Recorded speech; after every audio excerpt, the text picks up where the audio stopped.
So hello and welcome back to yet another video. This is your programming friend Piyush. I hope आप सभी लोग बहुत ही अच्छे होंगे। हम सी प्लस प्लस के अपने इस कोर्स में आज एक नया टॉपिक पढ़ने वाले हैं। हमने अभी तक वेरिएबल्स देख लिया, हमने अभी तक डेटा टाइप्स देख लिए। तो आज उस वेरिएबल वाले टॉपिक को हम थोड़ा सा आगे और एक्सटेंड करेंगे और हम उसको देखेंगे कि वेरिएबल की लाइफ टाइम क्या होता है और उसका स्कोप क्या होता है, और हम जानेंगे कि स्कोप और लाइफ टाइम में डिफरेंस क्या होता है। तो आप सबको अभी तक ये पता चल गया है कि वेरिएबल क्या होते हैं। हमने पिछले कोड में हमने ये देखा था कि वेरिएबल के ऊपर हमने एक कोड किया था इतना सा, और हमने देखा था किस तरीके से वेरिएबल्स होते हैं, किस तरीके से डेटा टाइप्स हमारे पास में निकल के बाहर आते हैं। अब जब डेटा टाइप हमें पता है, हमें वेरिएबल पता है, तो उस वेरिएबल की कुछ एक लाइफ टाइम भी होगा। लाइफ टाइम अगर मैं बात करूं कि लाइफ टाइम क्या होता है, तो लाइफ टाइम मीन्स कि वो वेरिएबल कब तक हमारे कोड में एग्जिस्ट करता है। ठीक है, एक छोटा सा डिफरेंस होता है। दैट इज लाइफ टाइम एक पीरियड होता है इस कोड उस वेरिएबल के एग्जीक्यूशन का, कि हम कब तक उस वेरिएबल को यूज़ करते हैं या फिर कब तक वो वेरिएबल हमारे मेमोरी में स्टोरेज ले सकता है। तो अगर मैं लाइफ टाइम ऑफ वेरिएबल की बात करूँ तो ये तीन तरीके के होता है। पहला जो होता है वो होता है ऑटोमेटिक स्टोरेज ड्यूरेशन। जो इसमें जो ड्यूरेशन होती है ये ऑटोमेटिक होती है। अभी तक हमने जितने भी वेरिएबल अभी तक हमने बनाए हैं, लाइक हमने अपने मेन फंक्शन में हमने ये ए बनाया, हमने बी बनाया, हमने सी बनाया, डी बनाया, ई बनाया, ये जितने भी वेरिएबल्स हमने बनाए ये बेसिकली ऑटोमेटिक स्टोरेज ड्यूरेशन है। ऑटोमेटिक मतलब कि ये ऑटोमेटिकली जैसे ही करली ब्रेस, जहाँ पे भी करली ब्रेस ख़त्म होगा, इनका जो लाइफ टाइम में ख़त्म हो जाएगा। मीन्स अगर मैं यहाँ पे इसका लाइफ टाइम देखूँ तो अगर ये जैसे ही ये करली ब्रेस यहाँ पे ख़त्म हुआ, इन सारे वेरिएबल्स का जो एग्जीक्यूशन था वो ख़त्म हो गया। मतलब अब इसके बाद ये सब के सब ख़त्म हो चुके हैं। इनकी ज़िंदगी जो थी वो खाली इस करली ब्रेस के अंदर थी। ठीक, सपोज़ करो मैं कोई एक करली ब्रेस ऐसे यहाँ पर डालता हूँ और इसके अंदर कोई मैं वेरिएबल लगता हूँ लाइक var1।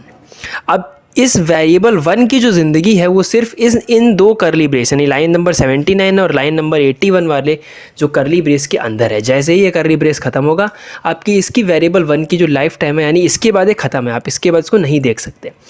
तो इसको हम बोलते हैं ऑटोमेटिक। मतलब जैसे ही करली ब्रेस आया और बंद हुआ, उसके बाद इन वेरिएबल्स का जो ज़िंदगी है वहीं पे ख़त्म हो गई।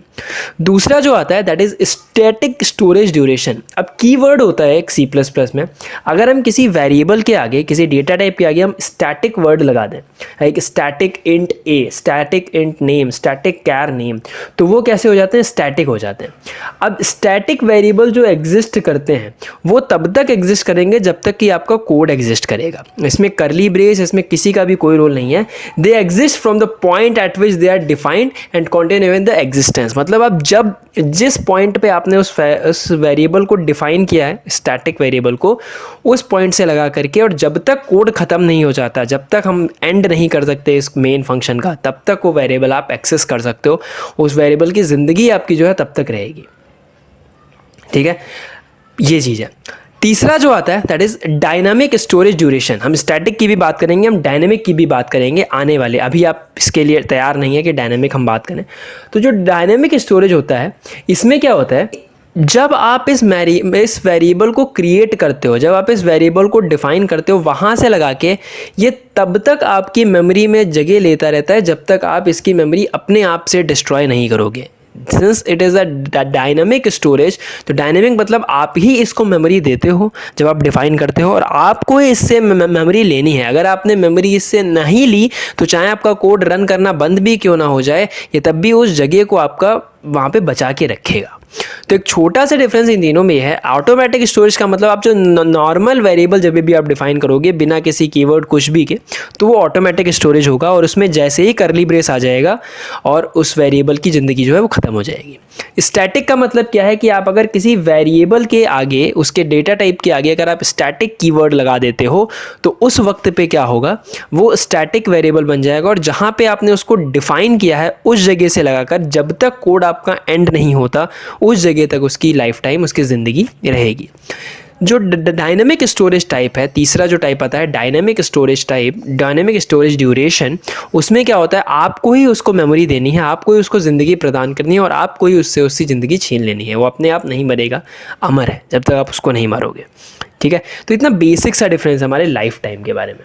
अब एक दूसरी प्रॉपर्टी होती है जिसको हम बोलते हैं स्कोप। ठीक, स्कोप का मतलब क्या है, अगर मैं बेसिक लैंग्वेज इसकी बताऊं तो scope of a variable is the part of a program in which the variable name is valid. Scope का मतलब क्या है कि प्रोग्राम का एक ऐसा टाइप, प्रोग्राम का एक ऐसा पार्ट जहां पे जिस पार्ट के लिए जो वेरिएबल है वो वैलिड हो, मतलब उस पार्ट पे उस वेरिएबल की वैल्यू आप एक्सेस कर सको। ज़िंदगी तो रहेगी, वो नहीं पता, वो तो अलग बात है, बट आप उस वेरिएबल को कहाँ पे एक्सेस कर सकते हो, आप उसकी वैल्यू कहाँ पे यूज़ कर सकते हो, आप उसको रेफ़र कहाँ पे कर सकते हो, आप उसको प्रिंट कहाँ पे कर सकते हो, आप उसका यूज़ कहाँ कर सकते हो। तो जैसे ही स्कोप ख़त्म होगा, स्कोप के बाहर आप उस वेरिएबल की वैल्यू को नहीं कर सकते, आप उसके नाम को नहीं कर सकते। और जब आप उस स्कोप के बाद जब आप ऐसा कुछ करने की ट्राई भी करोगे तो आपको वहाँ पे कंपाइल टाइम एरर मिल जाएगा और आपको कंपाइलर एरर मैसेज दे देगा, ठीक है, कि आपका ये जो वेरिएबल है वो डिसाइड नहीं है। तो एक स्कोप का मतलब क्या होता है, एक रीजन ऑफ प्रोग्राम, एक सिंपल एक रीजन ऑफ प्रोग्राम जहाँ पे आपका जो वेरिएबल है उसकी जो नेम को आप यूज़ कर सकते हो। उदाहरण के तौर पे आपको यहाँ पे कोड दिख रहा है, दिस इज़ द कोड। इसमें सपोज करो मैंने ये यहाँ पे इंट मेन के अंदर मैंने कुछ चीज़ें लिख रखी हैं। जो पहला करली ब्रेस शुरू हुआ है वो लाइन नंबर 2 से शुरू हुआ है, ठीक है, इस लाइन से शुरू हो रहा है और एंड कहाँ पे हो रहा है 8 तक। मतलब ये जो इंट मेन फंक्शन, जो मेन फंक्शन, इसको फंक्शन बोलते हैं, तो यहाँ से लगा के यहाँ तक इस पूरा एक स्कोप है। मतलब एक करली ब्रेस जहाँ से शुरू होता है और वो जहाँ पे एंड होगा वो एक पूरा स्कोप होगा उसका। तो इस लाइन नंबर 2 से लगा के लाइन नंबर 8 तक के जितने भी वेरिएबल आप यहाँ पे बनाओगे वो सारे इस करली ब्रेस के अंदर रहेंगे। उदाहरण के तौर पे अगर मैं लाइन नंबर 4 से आप 6 की बात करूँ तो इसमें मैंने एक अलग से करली ब्रेस बनाया। अगर मैं यहाँ पे कोई वेरिएबल डिफाइन करता हूँ तो ये अपना, इसके बाहर आप किसी भी वैल्यू को एक्सेस नहीं कर सकते, ठीक है। ये एक सिंपल सी चीज़ है। अब इसके बाद में हम कोड पे देखते हैं और हम देखेंगे कौन कौन टाइप के वेरिएबल होते हैं। तो जो सबसे पहला जो आपका आता है that is global variable. Global variable means आप उस वेरिएबल को मेन फंक्शन से ऊपर आप डिफाइन कर दो और उसके बाद वो पूरे में एक्सेस करेगा। तो अब इसको एक बार जानने के लिए let's create a new file और आप बिगिनर में ही जाओ और 03 हम करते हैं और इसका नाम रख देते हैं scope of variable dot cpp, ठीक है। And let's close other 2 files जितनी भी हमारे पास में हैं, ठीक है। तो फटाफट से यहाँ पे हम कुछ चीज़ें लिख देते हैं, आयो स्ट्रीम, और इसके बाद यूजिंग नेम स्पेस std और इंट मेन मैंने यहाँ पे बना दिया। मैंने क्या बोला, स्कोप का मतलब क्या है कि कहाँ से करली ब्रेस शुरू हो रहा है और कहाँ पे एंड हो रहा है। अगर सपोज करो मैं यहाँ पे करली ब्रेस बनाऊँ तो ये देखना आपके पास अगर IDE आपने यूज़ किया है तो आप देखोगे कि लाइन नंबर 8 से अगर मैं इसके अंदर कुछ भी लिखता हूँ तो एक यहाँ पे लाइन बन जाएगी। देखो एक ये लाइन बन गई ना, सीधी लाइन यहाँ पे दिख रही होगी आपको। ये लाइन का मतलब क्या है कि ये एक अलग से स्कोप है। तो IDE आपको इतने फीचर्स देता है। अब मेन फंक्शन के अंदर मैंने यहाँ से करली ब्रेस शुरू किया तो इसने बोला कि भाई ये 7 नंबर से लगा के 19 नंबर तक एक पूरा इसका रीज़न है, 9 नंबर से लगा के 17 नंबर तक इसका रीज़न है। अब देखो यहाँ पे कलर भी चेंज हो गया, ये पहले वाला येलो है, ये पिंक है। तो आपको बता रहा है कि हाँ ये आपके स्कोप्स हैं, इन स्कोप के बाहर आपकी चीज़ें नहीं डिफाइन करती। तो पहला एक क्या होता है, ग्लोबल वेरिएबल होता है। हम ग्लोबल वेरिएबल हम किसको मानते हैं, ग्लोबल वेरिएबल मीन्स आप किसी भी वेरिएबल को आप मेन फंक्शन से ऊपर डिफाइन कर दो। तो लेट अस सपोज मैं एक वेरिएबल यहाँ पे डिफाइन कर देता हूँ जिसका मैं रख देता हूँ इंट एज। क्लियर, मैंने इस ग्लोबल वेरिएबल को क्या किया, मैंने इसके ऊपर ही मैंने यहाँ पे डिफाइन कर दिया, लाइक इंट एज मैंने यहाँ पे सिंपल सा लिख दिया। अभी यहाँ ऊपर ही डिफाइन हो चुका है। अभी ग्रीन रेड यहाँ पे क्यों दिख रहा है, I don't know, invalid combination of type specifiers, don't worry, वो अभी सच वहाँ से चला जाएगा, ठीक। अब जब आपने इसको यहाँ ग्लोबली डिफाइन कर दिया और अब आप चाहते हो कि मैं यहाँ पे एज जो है, मैं एज की वैल्यू यहाँ पे मैं प्रिंट करूँ, ठीक। सपोज करो मैंने इसको इनिशियलाइज भी यहाँ पे किया है, एज इज इक्वल टू 18, किसी भी इंसान की एज जो है वो 18 है। तो अब अगर मैं इसको प्रिंट करूँगा तो देखना है यहाँ पे ऑब्वियसली यहाँ पे रन कर जाएगा, ठीक है। हमारा कोड कंपाइल हो गया, हमें रन करना तो पता ही है कि हम 03 लिखेंगे, ठीक है। हम डॉट स्लैश लिखेंगे, 03 लिखेंगे और scope of variable dot txt मैंने जब किया तो देखना 18 यहाँ पे प्रिंट हो गया। इसका मतलब क्या है कि ये जो वेरिएबल है, ये जो हमारे पास जो वेरिएबल है एज, ये हमें यहाँ पे दिख रहा है। अब सपोज करो एज 18 है। अब अगर मैं कोई वेरिएबल, लाइक सपोज करो मैं यहाँ पे कोई वेरिएबल बनाता हूँ, मैंने इस करली ब्रेस के अंदर, ठीक है, इसको यहाँ जाते हैं और यहाँ एक करली ब्रेस लिखते हैं, इसके अंदर मैं लिख देता हूँ इंट नेम हमारा होगा स्ट्रिंग में, string name is equal to Piyush, ठीक है, मैंने ये लिखा। अब अगर मैं इस करली ब्रेस के अंदर अगर मैं यहाँ पे सी आउट नेम करूँगा ना और इसके आगे मैं एंडल लिखूँगा तब तो ये मुझे यहाँ पे प्रिंट करके देगा, बिकॉज ये क्या है, ये स्कोप के अंदर मैंने इसको दिया है, करली ब्रेस के अंदर, ठीक है, मेरा बिल्ड सक्सेसफुली हो गया। अब जब मैं इसको यहाँ पे रन करूँगा तो देखो मुझे पीयूष भी मिल रहा है और मुझे 18 भी मिल रहा है। बट द फैक्ट इज, अगर मैं इसी नेम को अगर मैं यहाँ पे एक्सेस करने की कोशिश करूँ इस करली ब्रेस के बाहर, और मैं यहाँ पे लिखता हूँ आई एम आउटसाइड द ब्रेसेस, ठीक, और इसके बाद मैं यहाँ पे नेम को प्रिंट करता हूँ। ठीक है, I am printing the name. और जब मैं यहाँ पे नेम प्रिंट करूँगा और जब आप देखोगे मैं जैसे ही बिल्ड करने जाऊँगा मुझे एक एरर मिल जाएगा। एंड द एरर इज, इस जगह पे आपको क्या मिल रहा है, name was not declared in this scope, did you mean TZ name.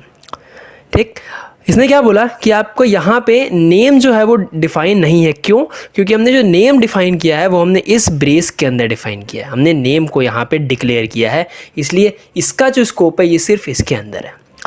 But अगर मैं यही नेम यहाँ ग्लोबली एक्सेस कर दूँ, मतलब मैं मेन फंक्शन के आगे एक्सेस कर दूँ, या मैं इसके अंदर अगर मैं स्ट्रिंग नेम को अगर मैं यहाँ पे डाल दूँ, तो फिर ये क्या करेगा, इस स्कोप के अंदर ही लेगा और ये यहाँ पे एरर जो है ख़त्म हो जाएगा। ठीक, अब जब मैं इसको यहाँ बिल्ड करूँगा ना तो आप देखना बिल्ड हो जाएगा परफेक्टली, क्योंकि अब उसको पता है कि जो मेरे पास नेम है वो इसी आपने स्कोप में यहाँ पे डिफाइन कर रखा है, स्ट्रिंग नेम। बट अगर मैं यहाँ पे इसकी वैल्यू को अगर मैं देखूँ कि यहाँ पे जो इसकी वैल्यू है वो मुझे क्या मिलेगी, that is Piyush I am outside the braces, और इसकी वैल्यू पे कुछ भी नहीं है, बिकॉज नेम हमें कुछ भी डिफाइन, हमने यहाँ पे कुछ नेम की वैल्यू ही नहीं दी है, तो ये कुछ पता ही नहीं चल रहा है। तो क्या होता है, लोकल वेरिएबल, और ये वाले हैं इनको हम क्या बोल देते हैं, that is this is local variable. और जो ये है यानी जो हमने मेन फंक्शन से जो आगे बनाया है इसको आप क्या बोलते हो, ग्लोबल वेरिएबल। मतलब एक ऐसा वेरिएबल जो कि किसी स्कोप के अंदर ही रहे उसको आप लोकल वेरिएबल बोलते हो, और जो स्कोप के बाहर आ जाए यानी जो पूरे कोड में एंटायरली एक्सेस कर सके उसको आप क्या बोलते हो, ग्लोबल वेरिएबल। इस लोकल और ग्लोबल वेरिएबल पे जब हम फंक्शन पे बात करेंगे ना तब इसके बारे में और आपको क्लियरली डिफाइन होगा। अभी आप इतना समझो, लोकल वेरिएबल मीन्स कि जो एक विद इन स्कोप रहे, और ग्लोबल वेरिएबल मीन्स कि जो वहाँ पे रहे। अब यहाँ पे आप एक क्वेश्चन ये देखोगे कि क्यों ना फिर हम सारे के सारे जितने भी वेरिएबल हैं हम क्यों ना इनको सबको ही हम ग्लोबल डिफाइन कर दें। ठीक है, हम क्यों ना इनको ग्लोबल डिफाइन कर दें। तो अब जब आप देखोगे कि हम इनको ग्लोबल क्यों नहीं डिफाइन कर सकते, तो इसके पीछे आएगा इसका लाइफ टाइम वाला प्रोसेस। ठीक, तो जो ग्लोबल वेरिएबल है इसका स्कोप जो है वो पूरे कोड में रहता है। अब जब ये पूरे कोड में रहेगा तो ये फालतू का हमारा स्पेस लेगा। ठीक है ना, अगर सपोज करो एज जो है, ये एज की हमें एज वेरिएबल की हमें सिर्फ ज़रूरत है सपोज करो कुछ ही जगह पे। बट अगर मैंने यहाँ पे एज को डिक्लेयर कर दिया तो इसका मतलब है कि अब जब तक ये कोड नहीं खत्म होगा, because this is an static variable कह सकते हो एक तरीके से। Global variable is a static variable, और ग्लोबल वेरिएबल को हम क्या बोलते हैं, हम इसके ये कीवर्ड लगाने की जरूरत नहीं होती, बट ये ऑटोमेटिकली क्या होता है, स्टैटिक वेरिएबल होता है कि जब तक आपका जो कोड है वो एंड नहीं होगा तब तक ये चलता रहेगा। और लोकल वेरिएबल कैसा होता है, दैट इज ऑटोमेटिक। ठीक, कि जैसे ही करली ब्रेस खत्म हुआ, स्कोप खत्म हुआ, आपका कोड जो है वो एंड हो जाएगा। ठीक, तो जब आप ग्लोबल वेरिएबल है, स्टैटिक वेरिएबल है, तो ये लगातार स्पेस लेता रहेगा जबकि हमें ज़रूरत ही नहीं है एज की। तो इसीलिए हम में एक प्रैक्टिस होनी चाहिए कि हम सभी जितने भी है ना ये सारे के सारे वो हम लोकली ही डिफाइन करें ताकि हमें स्पेस ना खर्च हो। ठीक, अब एक प्रश्न यहाँ पे आता है, सपोज करो हमने दो टाइप के नेम डाल दिए, मैंने यहाँ डाल दिया string name is equal to suppose करो सचिन, और इसके अंदर मैंने डाल रखा है विराट। ठीक है, और अब देखो, अब जब मैं एंडल, ठीक, अब जब मैं इसको बिल्ड करूँगा, ठीक है, मैं बिल्ड कर रहा हूँ इसको, बिल्ड सक्सेसफुली हो गया। अब जब इसको आप रन करोगे, एक बार टर्मिनल क्लियर कर देते हैं और फिर अब इसको रन करते हैं। तो if I am running this, तो आप देखो यहाँ पे फर्स्ट में क्या आ रहा है, बिकॉज हम यहाँ पे कोड एग्जीक्यूट हुआ, इस स्कोप के अंदर गया सी आउट नेम, तो इसने कौन सा नेम लिया, विराट। इसने ये ग्लोबल वाला जो हमने यहाँ पे डिफाइन कर रखा है उसको इससे मतलब नहीं है। ये सबसे पहले अपने कहाँ देखेगा, अपने स्कोप के अंदर देखेगा। स्कोप के अंदर क्या नेम डिफाइन है, जी हाँ नेम डिफाइन है, और उसकी वैल्यू क्या है, विराट। करेक्ट। अब ये कहाँ जाएगा, अब कोड बाहर आ गया तुरंत ही। अब इसने क्या बोला, यहाँ पे हमने एक स्टेटमेंट दे रखा है लाइन नंबर 15 पे, तो इसमें क्या है, see out I am outside the braces. अब यहाँ पे भी इसको नेम देखना है, अब इसमें भी ये अपने स्कोप के अंदर देखेगा। तो अपना स्कोप इसका क्या है, ये आउटसाइड वाले, तो अब इसने अपने स्कोप के अंदर देखा, तो यहाँ पे इसको क्या मिल गया, नेम सचिन मिल गया, और इसने यहाँ पे सचिन प्रिंट करा दिया, ईजी। बट अगर मैं इसको यहाँ पे डिक्लेयर ना करूँ तो ये अपने अंदर वाले स्कोप पे नहीं देखेगा, हमेशा ये बाहर वाले स्कोप पे देखना शुरू करेगा। ठीक, अगर सपोज करो मैं एक ग्लोबल वेरिएबल यहाँ पे डिफाइन कर दूँ, string name is equal to outside, यानी कह सकते हो आप इसको ग्लोबल वेरिएबल। ठीक, अब देखना कि जब उसको अपने स्कोप के अंदर ही सब कुछ मिल रहा है तो वो बाहर वाले स्कोप के अंदर क्यों जाए, वो बाहर वाले को क्यों देखे। अगर उसके घर में ही चीनी रखी है तो आप अपने पड़ोसी के घर में चीनी मांगने क्यों ही जाओगे। ठीक, इसी तरीके से जब आपके घर में ही सब कुछ है तो फिर आप बाहर क्यों जाओगे, फिर ग्लोबल को क्यों एक्सेस करोगे। बट द क्वेश्चन इज, अगर कभी कभी हम चाहें कि हमें ग्लोबल वाले को एक्सेस करना है, हमें अपने आउटसाइड वाले स्कोप के अंदर को एक्सेस करना है, तो अगर आप उसको एक्सेस करना चाहते हो, ठीक, अगर आप इस बाहर वाले वैल्यू को, इसके लिए ग्लोबल वेरिएबल क्या है ये, तो आपको क्या करना पड़ेगा, इस नेम के आगे एक डबल कॉलन लगाना पड़ेगा। ठीक, जैसे ही आप यहाँ पे डबल कॉलन लगाओगे, अब ये क्या बताएगा, अब ये आपने फोर्सफुली उससे कह दिया कि अपने स्कोप, अपने घर की चीनी को इस्तेमाल नहीं करना है, आपको कहाँ की चीनी का इस्तेमाल करना है, आपको बाहर की चीनी का इस्तेमाल करना है। तो आप देखो ये सीधे जाएगा और जो ग्लोबल वाला जहाँ पे भंडारा बट रहा है पूरा तरीके से, वहाँ पे उठाएगा। इसको विराट भी नहीं दिखा, इसको सचिन भी नहीं दिखा, डायरेक्टली द मेन गया और इसने वहाँ पे चेक किया कौन कौन से आपके वेरिएबल हैं कि नहीं है। क्लियर, क्योंकि हमने तीनों के नाम सेम रख कर रखे, that's why it is something confusing. तो कोडिंग का एक सबसे बेहतरीन तरीका होता है कि आप किसी भी दो वेरिएबल के जो नेम है ना, उनको कभी भी आप सेम मत करो। अगर आप सेम करोगे तो आपको थोड़ी सी प्रॉब्लम होगी। अब इस पूरे कोड को एक अच्छे तरीके से जानने की कोशिश करते हैं और एक हम फुल फ्लेजेड कोड बनाते हैं जिसमें आपको बहुत ही अच्छे तरीके से समझ में आएगा। तो एक बार इस पूरे ही जितना भी है ना, इसको मैं एक बार पूरा क्लियर करता हूँ। ठीक है, लेट्स क्लियर एवरीथिंग, या फिर क्लियर नहीं करूँगा, मैं इसको कमेंट कर देता हूँ ताकि आपको आगे जो है ना वो एक्सेस करने में थोड़ा सा दिक्कत ना आए। मैं गिटअप पे इसकी वो बना दूंगा ना रेपोजिटरी, तो आपको ईजिली पड़ेगा वहाँ पे। ठीक, अब सपोज करो मैं यहाँ पे कुछ वेरिएबल्स बनाता हूँ।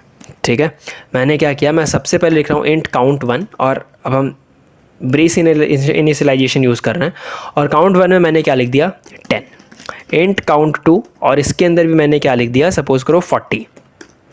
ठीक, मैंने इसकी वैल्यूज़, दो की वैल्यूज़ मैंने डिफाइन कर दी। अब मैं यहाँ पे क्या लिखता हूँ, सी आउट काउंट 1 इज़, और यहाँ पे हम क्या लिख देते हैं, काउंट 1, एंडल डाल देते हैं एंड में ताकि इजी रहे। सी आउट काउंट 2 इज़, और मैं यहाँ पे लिख देता हूँ काउंट 2 और एंडल। ठीक है, इजी है, आप काउंट 1 और काउंट 2 की दोनों की वैल्यू हमें यहाँ पे मिल जाएंगी। ठीक, नाउ अब हम चलते हैं, एक हमने अगला अपना स्कोप बना लिया नया, और इसके अंदर भी हम सेम क्या करते हैं, count 1, instead of writing let's copy these two values, ये पूरा का पूरा हम यहाँ से कॉपी कर लेते हैं और हम क्या करते हैं, इसको यहाँ पे डाल देते हैं। ठीक, क्लियर। तो ये हमारा कौन सा है, इनर काउंट है, इनर काउंट 1 और इनर काउंट 2। ठीक है, इसको थोड़ा सा अपना अच्छा दिखने लगे कोड तो ऐसा कर देते हैं। ठीक है, यहाँ पे वैल्यूज़ को चेंज कर देते हैं, लेट्स राइट 50 है, 50, और लेट्स राइट 60 है। ठीक है, यहाँ पे 60 कर दिया और यहाँ पे क्या कर दिया हमने, 50 कर दिया। क्लियर है, 60, 50 इनर काउंट और आउटर काउंट। अभी आपने ये सब चीज़ें देखी कैसे ये चीज़ें वर्क कर रही हैं। नाउ अब मैं क्या करता हूँ, मैं एक काउंट यहाँ पे बाहर बनाता हूँ, मतलब इस मेन वेरिएबल के बाहर मैंने क्या बनाया, इंट काउंट 1, और इसके अंदर मैंने रख दी वैल्यू 100। ठीक है, और ये हमारे पास कैसा है, दिस इज अ ग्लोबल। ठीक है, ये हमें ग्लोबल में लिया। आपको इतने सब हैं। अब एक बार इसको बिल्ड करते हैं और लेट्स सी कि हमारे पास जो कोड का जो एग्जीक्यूशन है वो किस तरीके से आता है और हम इसमें क्या क्या हमने प्रॉब्लम खड़ी करी है, क्या नहीं खड़ी करी है। तो भाई बिल्ड तो ये परफेक्टली हो जाएगा क्योंकि हमने कोई एरर नहीं है, कुछ भी नहीं है, तो हमने बिल्ड कर दिया। टर्मिनल एक बार क्लियर करते हैं, इसको थोड़ा सा ऊपर कर देता हूँ मैं ताकि आपको ईजी समझ आए, और लेट्स रन दिस कोड। तो आप देखोगे सबसे पहले कहाँ गया, काउंट 1 दैट इज़ 10, इसने अपने स्कोप के अंदर देखा जो कि है 10। Count 2 is 40। ठीक है, काउंट 2 इज़ 40। फिर अब इनर स्कोप के अंदर आ गए तो inner count 1 is 50 and inner count 2 is 60। Perfect. अब इस इनर काउंट को हमने क्या बोला, मैं बोलता हूँ कि मैं आउटसाइड द ग्लोबल वाला जो मैं उसको उठाना चाहता हूँ। तो काउंट 2 हमारे पास ग्लोबली है कि नहीं है, तो एक बार देखते हैं। जब मैंने इसमें डबल कॉलर लगा दिया, अब जब मैं इसको फिर से जब रन करूँगा तो अब यहाँ पे एरर आएगा, बिकॉज हमने काउंट 2 को ग्लोबली हमने वहाँ पे इनिशियलाइज नहीं किया है, हमने उसको डिक्लेयर नहीं किया है। तो ग्लोबली ये नहीं डिक्लेयर्ड है तो हम इसको यहाँ पे नहीं कॉल कर सकते। बट हम यहाँ पे काउंट 1 को तो कॉल कर सकते हैं ना। We can call count one. तो काउंट वन पे हम गए, काउंट वन हमने कॉल किया और हम इसको ग्लोबली वाला एक्सेस करेंगे, ठीक, जो ग्लोबल होगा। तो यहाँ पे रन हो गया, इसको रन करो और अब हमें ग्लोबल वाला जो 100 है वो मिल गया। तो बेसिकली स्कोप और लाइफ टाइम का सीधा सीधा मतलब ये है कि लाइफ टाइम मीन्स कि वो कब तक आपके ज़िंदगी उसकी रहेगी। स्कोप का मतलब क्या है कि वो कितने कहाँ तक आप उसको एक्सेस कर सकते हो। अगर मैं इस काउंट वन की जगह पे मैं यहाँ पे काउंट 4 कर दूं और मैं इस काउंट 4 को अगर मैं यहाँ पे प्रिंट कराना चाहूँ कि मैं इस वाले को कॉपी कर देता हूँ और मैं यहाँ से लिख देता हूँ कि काउंट 4 इज़, और इस जगह पे जाके हम यहाँ पे काउंट 4 कर देते हैं। तो भी देखो ये सबसे पहले अपने स्कोप में जाएगा, फिर अपने आउटसाइड वाले स्कोप पे जाएगा, बट अपने इनर स्कोप पे कभी नहीं जाएगा। तो इनर स्कोप नहीं जाने वाला ना, तो बाहर वाले स्कोप पे आप देख सकते हो, अपने घर के अंदर नहीं देखोगे क्योंकि आप देख ही चुके हो, ठीक। तो इस तरीके से हमारा स्कोप और हमारा लाइफ टाइम ऑफ वेरिएबल जो है वो चीज़ें चलती हैं। बहुत सारे आगे भी हम इसमें बारे बात करेंगे, हम स्टैटिक कीवर्ड्स वगैरह जानेंगे क्या क्या होते हैं, हम ग्लोबल वेरिएबल, हम डायनेमिक वेरिएबल डिफाइन करेंगे, वो सब क्या होता है, फिर हम आगे जानेंगे। तो आज के लिए इतना ही, अगले वीडियो से हम बात करेंगे कि ऑपरेटर्स क्या होते हैं। फिर अब थोड़ा थोड़ा आगे हम बढ़ते जा रहे हैं, आप कोडिंग की दुनिया में धीरे धीरे बढ़ते जा रहे हो। तो that's all from this video, see you guys in the next one. तब तक के लिए goodbye, take care and शब खैर।